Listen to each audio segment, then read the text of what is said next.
Selamlar herkese. Bugün Minecraft'ta mob trap yapımını gösteriyorum. İhtiyacınız olan eşyalar şu anda ekranda. Mavi olan kamp ateşini kullanmanız önemli. Çünkü daha az ışık veriyor. Bu şekilde alt katta da yaratıklar doğabilecek. Ayrıca hasarı daha yüksek. Böylece yaratıklar daha hızlı ölecek. Meşaleleri farmın verimini arttırmak için kullanacağım. İsterseniz siz de kullanabilirsiniz. Çölde zombilerin spawn olma oranı daha az. Dolayısıyla daha az çürük geliyor.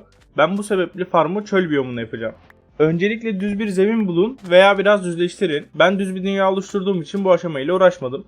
5 blok düz ve 6 blok çapraz gidiyorum. Bunu 4 kere yapınca ortaya sekizgen bir şekil çıkıyor.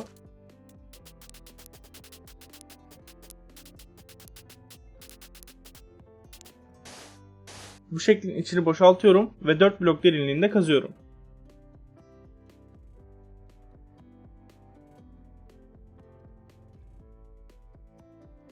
Çukurun tam ortasına gidip bir blok kazıyorum.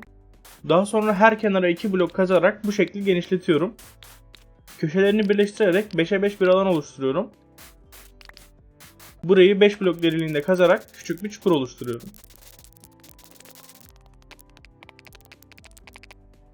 Şimdi toplama sistemini yapacağım. Mob trap çok fazla eşya verdiği için çok fazla sandık kullanıyorum. Her birinin arkasında huni olacak şekilde 5 tane çift sandık koyuyorum. Daha sonra hunilerin üzerine sandık koyarak bu işlemi tekrar ediyorum. Sandıkların altında kalan kısımları tekrar doldurdum. Siz boş bırakabilirsiniz.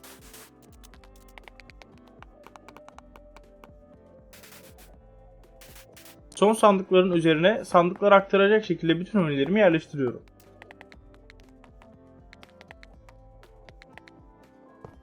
Daha sonra sandık odasına gelebilmek için küçük bir tünel yapıyorum.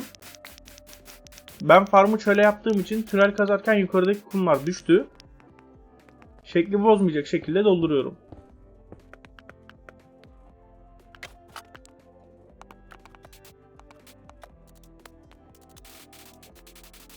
Mob trap'in ilk katını yapacağım. 5 blokluk kenarların birinin tam ortasından başlayarak sırayla 2 geçici blok, 7 inşa bloğu, bir fırlatıcı ve tekrar 7 inşa bloğu koyuyorum.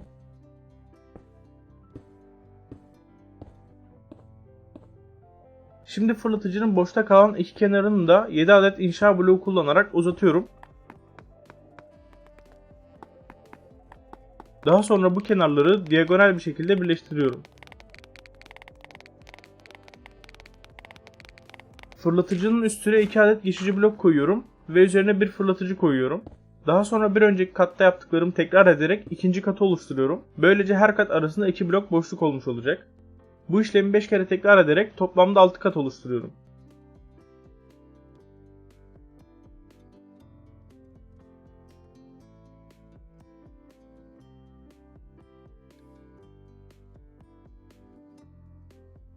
Bütün katları oluşturdum. Şimdi en üstteki katı bir çatıya dönüştüreceğim. En köşedeki bloğu 2 blok ileri uzatıyorum.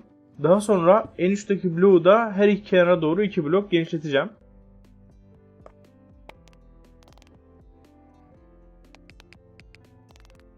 Bunu her köşeye yaptıktan sonra kenarları diagonal olarak birleştireceğim.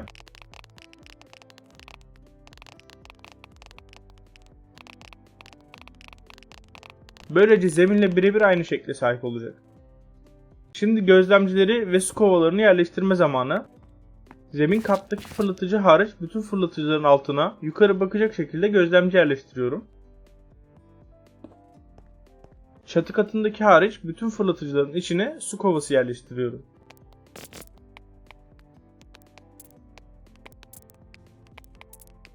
Şimdi yaratıkları öldürme kısmını ayarlayalım. Bütün hunilerin üzerine ruh kamp ateşi yerleştiriyorum. Ve kenardaki bütün kamp ateşlerinin üzerine çit kapısı koyuyorum. Ardından bütün çit kapılarını açıyorum.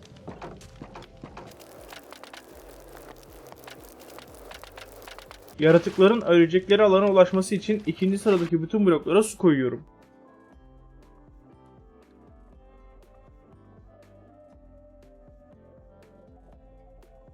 İçeride mobların doğması ve doğma oranının artması için kenarlara duvar arıyorum. Bu şekilde içerisi karanlık olacak. Duvarın küçük bir kısmını şimdilik açık bıraktım. Bu açıklıktan su sisteminin çalışıp çalışmadığını kontrol edeceğim. Daha sonra o kenarı da kapatacağım. Açık bıraktığım kenardan 3 blok ileri ve 3 blok sağa kızıltaş karşılaştırıcımı yerleştiriyorum. Önüne bir kızıltaş tuzu koyuyorum ve ileri doğru 13 adet kızıltaş yineleyici yerleştiriyorum. Onun önüne 2 adet kızıltaş tozu koyuyorum ve geldiğim yöne doğru 13 adet kızıltaş yineleyici yerleştiriyorum. Kızıltaş karşılaştırıcıya bir kere sağ tıklıyorum ve önüne bir adet şalter yerleştiriyorum. Farmı çalıştırmak veya durdurmak için bu şalteri kullanacağım. Bütün kızıltaş yineleyicileri sonuna kadar açıyorum. Hepsi 4 tik olacak. Daha sonra şalteri açıyorum ve açık bıraktığım kenardan sistemin çalışıp çalışmadığını kontrol ediyorum. Evet, sistem çalışıyor. Şimdi bu kenarı da kapatabiliriz. Şimdilik sistemin çalışmasına gerek yok. Bu yüzden şalteri kapatıyorum. Şimdi çatı katının tamamını yarım bloklarla kapatacağım. Böylece burada yaratık doğmayacak.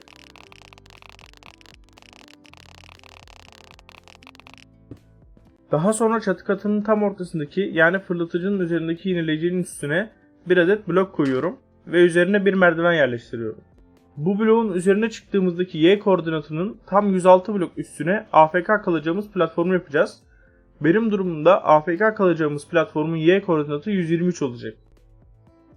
Tek tek saymamak ve daha sonra kolayca inip çıkabilmek için elime tam 106 tane iskele aldım. Hepsini bu bloğun üzerine koyuyorum. Daha sonra iskelenin en üstüne çıkıyorum.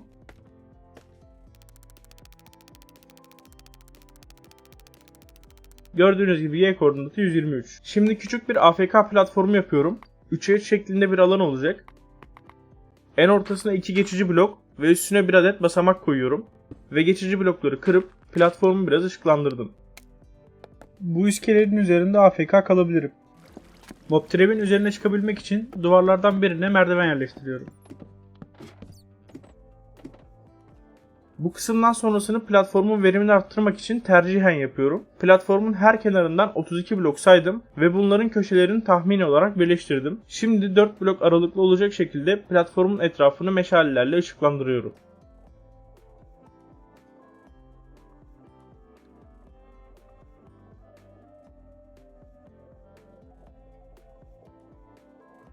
Işıklandırma kısmı bitti. Şimdi sistemi çalıştırıp AFK platformuna gidelim ve bakalım bir saat sonunda ne kadar eşya elde edeceğiz.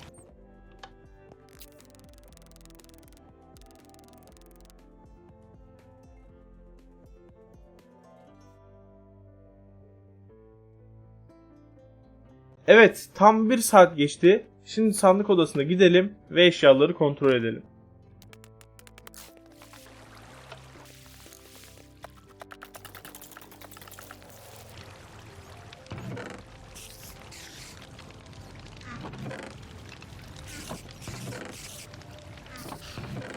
Gördüğünüz gibi bir saat sonunda tam olarak 5459 tane eşya birikmiş. Saatlik ortalama 5500 tane diyebiliriz. Arkadaşlar videoyu burada bitiriyorum. Oldukça kısa ve sade tutmaya çalıştım. Beğendiyseniz like atmayı unutmayın. Düşüncelerinizi ve önerilerinizi yorumlarda belirtebilirsiniz. Kanalıma abone olup zilleri açarak videolardan haberdar olabilirsiniz arkadaşlar. Başka bir videoda görüşmek üzere. Kendinize iyi bakın. Hoşça kalın.